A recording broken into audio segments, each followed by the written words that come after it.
자, 지금 보신 것처럼요. 전 세계가 그야말로 아파트 열풍입니다. 국내 음원 차트에서 돌풍을 일으키고 있는데요. 이 내용과 함께 한 주간의 이슈를 자세히 좀 짚어보도록 하겠습니다. 하재근 사회문화평론가 새로 모셨고요. 윤기찬 변호사 계속해서 함께해 주시겠습니다. 안녕하세요. 안녕하세요.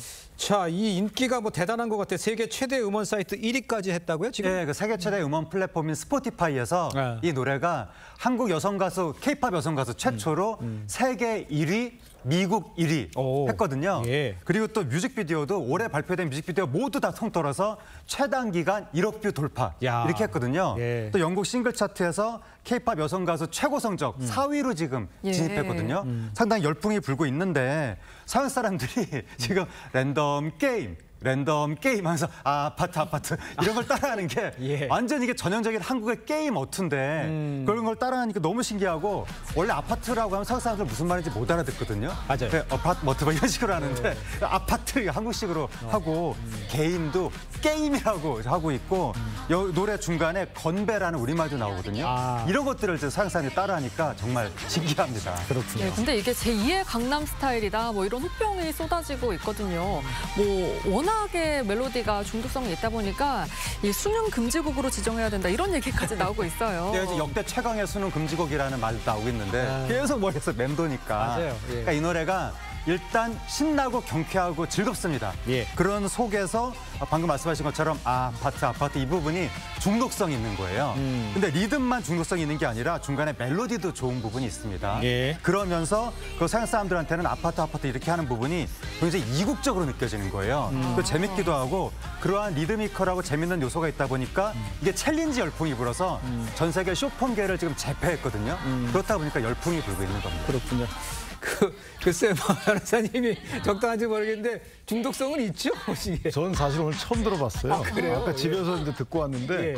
저희 아파트 그러면 윤수일의 아파트라는 노래만 알았지. 예. 근데 이제 이게 보니까 저는 좀 긍정적이다라는 생각도 드는 것이 이게 저는 노래 같지는 않고 약간의 그 영화나 드라마의 OST 같은 느낌인 거죠. 그러니까 뭐의 배경음악 예. 또는 이게 게임인데 이게 함께하는 게임이라는 의미가 있어서 온라인 게임에 좀 익숙해진 이런 젊은 세대가 네. 오프라인 게임에 좀 도움되는 그래서 좀 사회성을 기르는 듯한 이런 느낌이라서는 바람직하기까지 하다 뭐 그렇게 해석이 됩니다. 야, 그렇군요. 예. 네, 그런데 이 로제와 협업한 브루노 마스는요.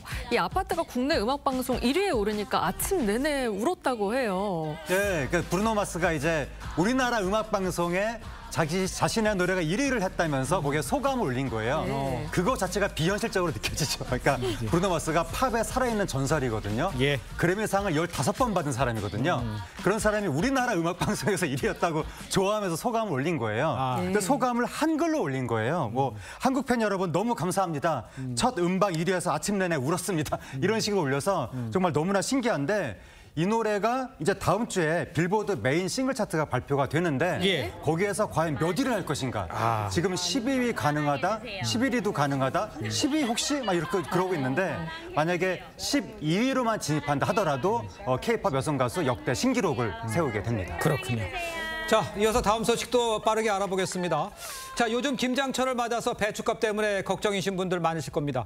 배추를 싸게 사기 위해서 배추 오픈런까지 지금 벌어지고 있다고요? 여기 이마트에서 배추, 절임 배추 20kg짜리 한 상자에 2만 원대에 판매한다고 하니까 예. 마트가 문이 열리기 전부터 줄을 서서 사람들이 글자 그대로 오픈런을 했다는 거예요. 네. 그래서 7만 박스를 예약을 받았는데 하루 만에 매진이 됐다고 합니다. 근데 작년에는 6만 박스가 4일 만에 매진이 됐었는데 예. 올해는 7만 박스 하루 매진이니까 올해 더 많은 분들이 지금 배추값 때문에 지금 걱정을 하고 있다라는 것이고 네네. 롯데마트 홈플러스에도 비슷한 행사를 했는데 바로바로 매진이 됐습니다. 그렇군요. 농식품부에서 최근 배추값이 하락세를 보인다고는 하는데 그래도 여전히 비싼 것 같아요. 그렇습니다. 그렇다 보니까 그 세일한다고 하니까 수많은 분들이 일시에 몰린 것 같습니다. 예, 그렇군요. 그런데 이제 그 본격적인 장마철을 앞두고요. 김장 대란 우려가 지금 나오고 있다는 얘기 쭉 해주셨습니다. 다음 달에요. 농식품부가요. 배추 24,000톤 무 9,100톤을 공급하기로 했습니다. 그냥 물량이 이제 정부에서 이제 많이 이제 공급을 해서 좀 안정화시키겠다는 건데 어떻게 좀 효과가 있을까요? 효과는 있겠죠. 근데 이게 배추값이라는 게 늘 지금 10여 년 전부터 문제가 되고 있거든요. 김장철마다. 네, 문제는 이제 수요 비탄력적이라는 거죠. 기후는 변해가고 있는데 생육 환경이 많이 변해왔습니다. 그러니까 재배하기 굉장히 까다로워요. 그러니까 저희가 봄에 하는 배추를 저희 그 비닐하우스 배추라고 하고, 근데 고냉지 배추라서 여름 배추화되는 거. 지금 이제 그게 문제가 있는 건데 어쨌든 가을 배추가 나오게 되면 어느 정도 가격이 잡히지 않을까 기대하고 있습니다. 알겠습니다. 자, 계속해서 다음 소식도 살펴보겠습니다. 자, 올해 할로윈을 앞두고요. 경찰과 서울시가 인파 관리 대책에 집중을 하고 있습니다. 이틀 뒤면 할로윈 참사가 발생한 지 이제 정확히 2년 되는 날인데 그때와 달라진 점 좀 있다고 보세요? 어떻게 보십니까? 그러니까 이번에 이제 총력 대응을 한다는 것이고요.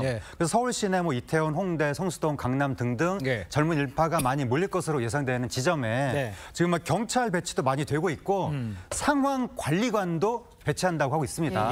또 홍대 앞 같은 경우에는 노란 조끼를 입은 구청 직원들도 순찰을 하게 되고 그리고 또 참사가 일어났던 이태원 같은 경우에는 인파 밀집도를 알려주는 전광판도 설치하고 인도의 보행 방향도 표시한다고 하니까 과거보다는 질서 유지가 더 많이 안정적으로 이어질 것으로 예상이 됩니다. 그렇군요. 네, 이처럼 정부는 안전관리에 총력을 기울이고 있는데요. 시민들의 반응은 어떤지 직접 듣고 오겠습니다. 경찰서에다 빨리 전화를 해서 이거 치우라고 이야기해 주세요. 중앙 분리선이 생기면서 확실히 통행이 원활해졌다는 생각은 들더라고요. 좀 아픈 그런 과거 때문에 조금 거리가 조금 더 좀 걷기 좀 안전적으로 좀 나아진 것 같다. 네, 뭐 걷기에는 좀 나아진 것 같다고 했는데 사실 얼마 전에도 한 명품 행사에서 좀 사람들이 몰리면서 조기 종료되는 행사도 있었거든요.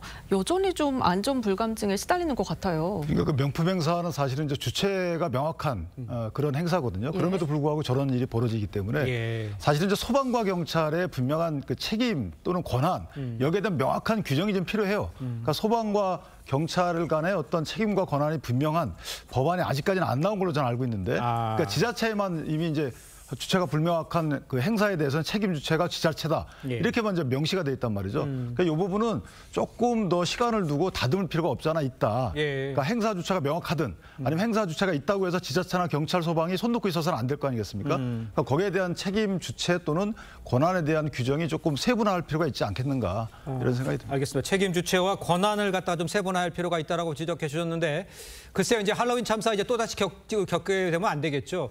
뭐 재발 방지 노력 같은 게 좀 보이십니까? 어떻습니까? 그 이태원 할로윈 인파가 과거부터 언제나 유명했었거든요. 어제 오늘 일이 아니거든요. 맞아요. 근데 과거에는 사고가 나지 않았는데 2년 전에는 사고가 난 거잖아요. 그럼 과거에는 어떻게 관리를 했었는데 2년 전에 또 어떤 차이가 있었는지 그걸 누구보다 경찰이 잘 알 테니까 그 차이를 분석해서 거기서 좀 교훈을 얻어가지고 앞으로 적용을 해야 될 것이고 지금 정부가 새로운 그 첨단 기술 많잖아요. 뭐 교통카드 시스템이라든가 와이파이 시스템이라든가 이런 걸 활용해서 앞으로 안전관리에 총력을 다하겠다 이런 방침을 나타내고 있습니다. 알겠습니다. 자, 두 분 말씀은 여기까지 듣겠습니다. 고맙습니다. 감사합니다. 감사합니다.